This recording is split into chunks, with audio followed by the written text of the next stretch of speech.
আচ্ছা, 14ই ফেব্রুয়ারির দিন আমরা কোথায় বেড়াতে গিয়েছিলাম তোমাদের জানতে ইচ্ছে করছে না?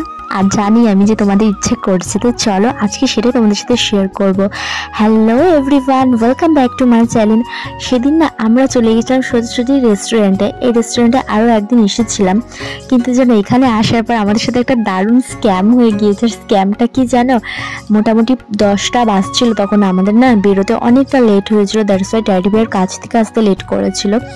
তো যাই হোক, যতই লেট হোক, প্রতি বছর আমরা কোনো ডে পালন করি না, কিন্তু এই লাস্ট দিন মানে 14 তারিখটা আমরা পালন করি। তো সেই জন্য আর কি, আর তাড়াতাড়ি করে আমরা তো সেখান থেকে ব্যাক করি রেস্টুরেন্টটা থেকে, আর অন্য আরেকটা রেস্টুরেন্টে যাই। আর গিয়েই না পেট পুজো করছিলাম, আর সেদিন না অনেক কিছু খেয়েছিলাম, বেশ অনেক কিছুই। কিন্তু তবুও না আমার মনটা একদম ভালো ছিল না। আমি মনে মনে শুধু ভাবছিলাম যে ড্যাডি ভাই তো এগুলো না করলেও পারতো, কারণ আমার না এইসব দামি দামি খাবার, তারপরে দামি দামি গিফট, এগুলো আমার অতটাও পছন্দ না। আমি চাই আমার কাছের মানুষটা আমার স্পেশাল ফিল করাক আর কি, যে আমি তার কাছে অনেকটা স্পেশাল, আমি তার কাছে কি সেটা ফিল করে। তার জন্য যদি সে আমার একটা গিফটও না দেয় তাতে আমার কোনো যায় আসে না। বিশ্বাস করো, আমি না আগাগোড়ে এইরকম টাইপের ভীষণ অভিমানী একটা মেয়ে বলতে পারো। মানে আমার ভীষণ অভিমান হয় যে কেন আমায় টাইম দিচ্ছে না। ড্যাডি ভাই যদি আমার একটু টাইম কম দেয় কোনো সময়, তাহলে ড্যাডি ভাই জানি আমি কতটা ঝগড়া করি। যাই হোক, খাওয়া দাওয়া করছিলাম, আর এটাই ভাবছিলাম, দেখো আমার মুখ দেখে তোমরা বুঝতে পারবে আমি না খুব একটা হ্যাপি নই। তবে হ্যাঁ, প্রিন্স খুব হ্যাপি, যেহেতু ও তো বেবি, ওর তো ভালো লাগবেই। আর এটাও আমার খুব রাগ হচ্ছিল, মনে পড়ে বলতে পারো অভিমানই হচ্ছিল, যে টেডি বিয়ার তো প্রতি বছরই আমি সারপ্রাইজ দেয় কিংবা একটা হলেও রোজ দেয়, কিন্তু এবছর না সেরকমও কিচ্ছু করেনি। শুধুমাত্র রেস্টুরেন্টে খাওয়াতে নিয়ে এলো। ও তো জানে আমার এইসব দামি দামি খাবার কি কিছু আমার এতটাও পছন্দ না।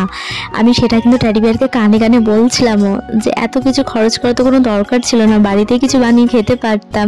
তো টেডি বিয়ার বললো থাক একটা দিন আর কি। আমি খুব মনে মনে কষ্ট পাচ্ছিলাম, এটা ভেবেছে ও কি আমায় চেনে না, ও কি জানে না আমি কি ভালোবাসি, আমি কি চাই। ও তো জানে কিন্তু ভুলে গেল, এরকম একটা ভাবছিলাম। যাই হোক, তোমরা কিছুক্ষণ পরে দেখতে পারবে ও আমার মনের মতনই আর কি, আমার স্পেশাল ফিল করানোর জন্য যতটা দরকার করেছে। তোমরা কিছুটা দেখেছো, আর চলো আজকে সম্পূর্ণ তোমার সাথে শেয়ার করি।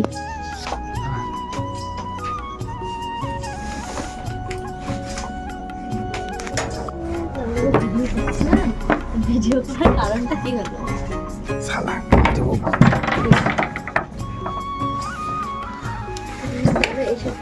এসে বলছি ও না আমার রেস্টুরেন্টে নিয়ে যাওয়ার আগেও এখানে আসার কথা বলেছিল, কিন্তু ও একটা এমন একটা এক্সকিউজ দিয়েছিল যেটার জন্য আমার ভীষণ খারাপ লাগে। আমি বলি যে না আমি যাব না ওই বাড়িতে। ও বলেছিল যে ওই বাড়িতে চলো, একটা দরকার আছে, একটা জিনিস নেওয়ার আছে। তো আমি বলেছিলাম আজকের দিনে আর যেতে হবে না, ডাইরেক্ট রেস্টুরেন্ট থেকে বাড়ি চলে যাব। কিন্তু ও যে কেন এই বাড়িতে আসতে বলছিল সেটা আমি তখনও বুঝতে পারিনি। এই ভিডিওটাতে তোমরা দেখেছো যে আমার রিয়াকশন কেমন ছিল আর কি। মানে টেডি বিয়ার কাছ থেকে আসার পরে ডিরেক্ট এই বাড়িতে এসে ফুল টুল দিয়ে এরকম করে সাজিয়েছিল, তোমরা তো দেখেছো। আবারও একবার তোমাদের সাথে শেয়ার করে দিচ্ছি, তোমরা দেখে ফেলো। আর সত্যি বলতে শুধু আমি নয়, মনে হয় সব মেয়েরাই এটাই চায় যে তার স্বামী তাকে সম্মান করুক, ভালোবাসুক, ব্যাস এইটুকুনি। তার মানে যে তাকে দামি গিফট দিতে হবে এটা কিন্তু কখনোই নয়। বেশিরভাগ মেয়েরাই কিন্তু এইটাই আর কি চায় একটা স্বামীর কাছ থেকে। আশা করছি তোমরা আমার সাথে সহমত হবে। এই জন্যই বললাম দিতে পারলাম না কি ওটাকে, এই যে বললে চাল দিতে যায় তো দেখো। আই লাভ ইউ লিখা আছে। ভিডিও এক নাই না বেটা, ধর এক নাই না। বাহ, থ্যাংক ইউ। যে বাবা একটু ক্যামেরার সামনে আসো, তুই অন করে দে। আমি তোর মামাকে দাও, ক্যামেরা অন করতে কখনো বুঝিনি, হয়তো করে দিয়েছিল।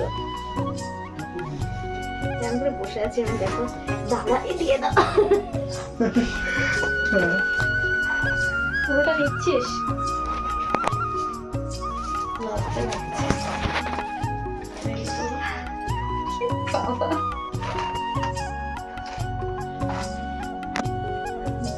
তাহলে এইগুলো যদি করেছে তাহলে ওইখানে আমাকে নিয়ে যাওয়ার প্রয়োজনই ছিল না, কেন নিয়ে গেলাম?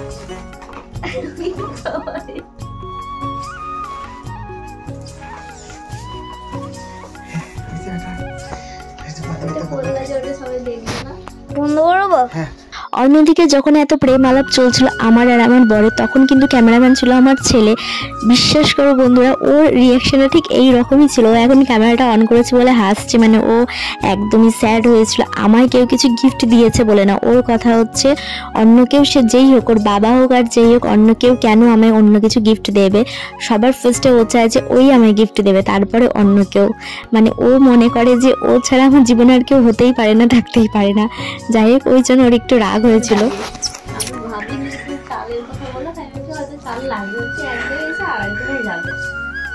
আমি তখন তো ফুল সাজালাম, বাবাকে দিতে যাইনি, বাবাকে এখানে ছেড়ে দিলাম।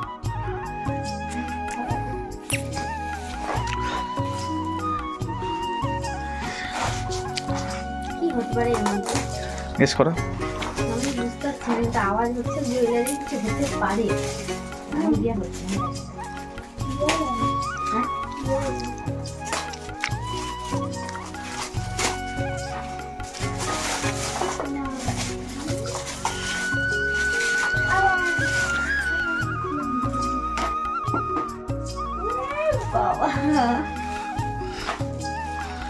কেমন? গিফটটা কেমন গিফট বলা?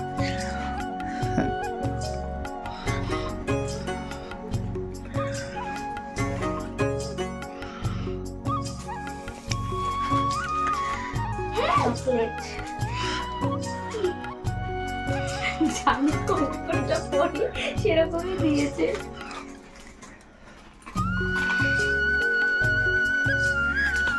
এখানে কাছ থেকে দেখি দাও, কালারটা খুব ভালো লাগছে দেখতে। ও দেখাচ্ছে।